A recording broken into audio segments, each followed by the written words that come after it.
Bismillahirrahmanirrahim. Assalamualaikum warahmatullahi wabarakatuh. Perkenalkan, saya Arindia Nirmala, mahasiswa Magister Pendidikan Dasar semester 3 Universitas Terbuka Jakarta. Pada kesempatan kali ini, saya akan menyampaikan tugas diskusi sesi ke-7 Studi Komparatif Pendidikan Dasar di berbagai negara dengan tema Masalah Gender dalam Pendidikan. Topik diskusi pada kali ini yaitu adanya suatu cerita bahwa di suatu sekolah dasar di Indonesia terdapat kecenderungan bahwa guru-guru memberikan lebih banyak perhatiannya pada partisipasi aktif anak laki-laki dalam pembelajaran sains, sementara anak perempuan sering diabaikan. Ini tercermin dari alokasi waktu diskusi, pemilihan murid yang diajak berpartisipasi di depan kelas, dan dukungan lebih besar untuk kegiatan ekstrakurikuler yang dianggap lebih sesuai untuk anak laki-laki. Alhasil, sejumlah siswi merasa kurang termotivasi dan kurang percaya diri dalam pembelajaran sains. Nah, dari cerita tersebut, kami diminta untuk mencari suatu artikel ilmiah yang terindeks Sinta atau Scopus yang berkaitan dengan isu gender tersebut.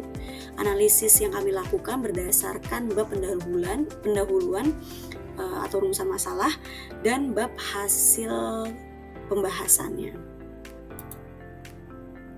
Artikel yang saya temukan yaitu berjudul Gender Equality in Achieving Inclusive Education in Elementary School and Junior High School, atau kesetaraan gender dalam mencapai pendidikan inklusif di sekolah dasar dan sekolah menengah pertama, karya dari Ningati dan kawan-kawan, yang diterbitkan pada tahun 2025 di The Journal of Society and Media.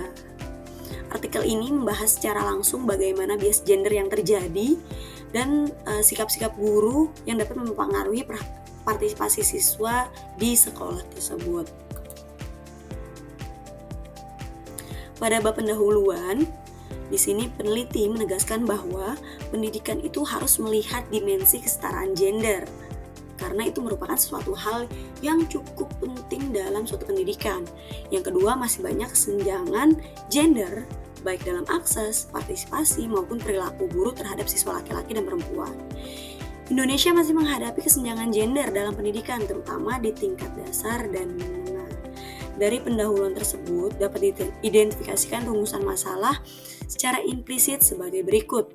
Yang pertama, apakah bentuk ketidaksetaraan gender yang muncul dalam praktik pendidikan inklusif di SD dan di SMP?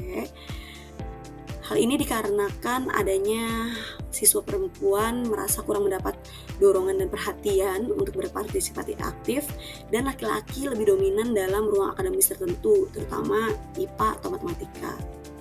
Lalu rumusan masalah berikutnya adalah bagaimana perbedaan perlakuan guru terhadap siswa laki-laki dan perempuan. Tujuannya penelitian ini untuk menyoroti bias guru dalam memperlakukan siswa berdasarkan gender, karena anak perempuan sering dianggap lebih pasif dan laki-laki lebih aktif. Nah, ini menjadi problem yang belum terselesaikan dalam praktik inklusi ini. Masalah berikutnya yaitu bagaimana kebijakan inklusif di sekolah-sekolah, baik negeri ataupun swasta, mempengaruhi kesetaraan gender. Karena perbedaan pemaknaan dan implementasi inklusi antara sekolah negeri dan swasta, dan keterbatasan fasilitas dan pelatihan guru. Yang terakhir adalah upaya pemberdayaan apa yang sudah atau belum dilakukan untuk mendukung kesetaraan gender dalam pendidikan inklusi. Nah, hal tersebut karena adanya kesenjangan penelitian sebelumnya mengenai pemberdayaan anak perempuan dalam sistem inklusi, lalu kebutuhan strategi pemberdayaan siswa perempuan dalam konteks inklusif. Dengan rumusan masalah tersebut berpusat pada ketimpangan gender, perlakuan guru, implementasi kebijakan inklusi, dan upaya pemberdayaannya. Nah, jika kita lihat pada bab hasil dan pembahasan, di sini dari berdasarkan aktivitas siswa, dari artikel tersebut menjelaskan bahwa dominasi laki-laki dalam aktivitas fisik.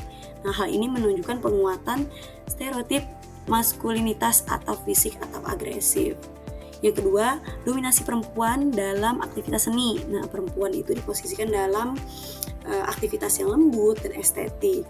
Selanjutnya, pembagian tugas kelas. Nah, di sini dijelaskan bahwa peran kepemimpinan dan administratif terbentuk melalui stereotip gender. Misalnya, pemimpin dipilih anak yang laki-laki karena merasa laki-laki lebih bisa untuk memimpin dan mengambil keputusan. Selanjutnya ada pola perilaku, yaitu mencerminkan perbedaan ekspektasi sosial, sehingga terjadi pengkotak-kotakan perilaku untuk yang diberlakukan pada laki-laki dan yang diberlakukan kepada perempuan. Selanjutnya, jika dilihat berdasarkan sikap guru, di sini ada bias guru dalam mata pelajaran, di mana guru lebih sering memperhatikan siswa laki-laki pada pembelajaran IPA atau matematika, sedangkan perempuan pada pelajaran seni. Selanjutnya yaitu pujian dan teguran berdasarkan gender. Laki-laki biasanya dipuji karena kepemimpinan yang bagus dan keberaniannya, sedangkan perempuan dipuji karena kedisiplinan, kerapian, dan kelembutan. Sehingga biasanya dalam pembelajaran IPA ataupun matematika, guru tersebut lebih suka melibatkan laki-laki dibandingkan dengan perempuan, karena laki-laki lebih berani untuk melakukan dan mencoba sesuatu. Yang terakhir adalah pembagian tugas sekolah, di mana sekolah masih seringkali secara tidak sadar menciptakan ruang gender antara laki-laki dan perempuan. Selanjutnya, dalam bab hasil pembahasan, jika dilihat dari stereotip gender sebagai penghambat inklusi, yaitu yang pertama, guru mengakui masih tidak sadar melakukan diskriminasi gender antara laki-laki dan perempuan. Yang kedua, orang tua ragu untuk memasukkan anaknya ke sekolah inklusi, khususnya untuk orang tua yang memiliki anak perempuan. Dan yang terakhir yaitu minimnya pelatihan kesetaraan gender untuk guru-guru, sehingga guru-guru masih kurang memiliki bekal untuk melakukan pembelajaran dengan kesetaraan gender. Dari artikel tersebut dapat saya simpulkan bahwa bias gender dalam perlakuan guru masih terlihat, seperti guru memberikan perhatian lebih banyak ke siswa laki-laki dalam aktivitas pembelajaran sains, seperti dari pemilihan diskusinya, alokasi waktunya, dan lain-lainnya, sehingga anak perempuan merasa sangat tidak memiliki motivasi untuk melakukan pembelajaran tersebut dan merasa diabaikan. Nah, representasi dalam stereotip gender dalam aktivitas sekolah seperti laki-laki aktif secara fisik atau ilmiah, maka secara tidak langsung memperkuat bahwa anggapan laki-laki lebih cocok di pembelajaran sains, dan anak perempuan lebih merasa tidak diberikan ruang dalam pembelajaran IPA tersebut atau sains tersebut.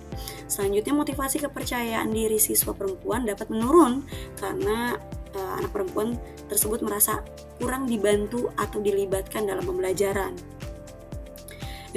Implementasi pendidikan inklusif dan kesetaraan gender dapat dilakukan dengan memperhatikan kesetaraan gender agar tidak terjadi marginalisasi suatu kelompok antara laki-laki dan perempuan. Cukup sekian presentasi yang dapat saya sampaikan. Kurang lebihnya saya mohon maaf. Semoga bermanfaat. Wassalamualaikum warahmatullahi wabarakatuh.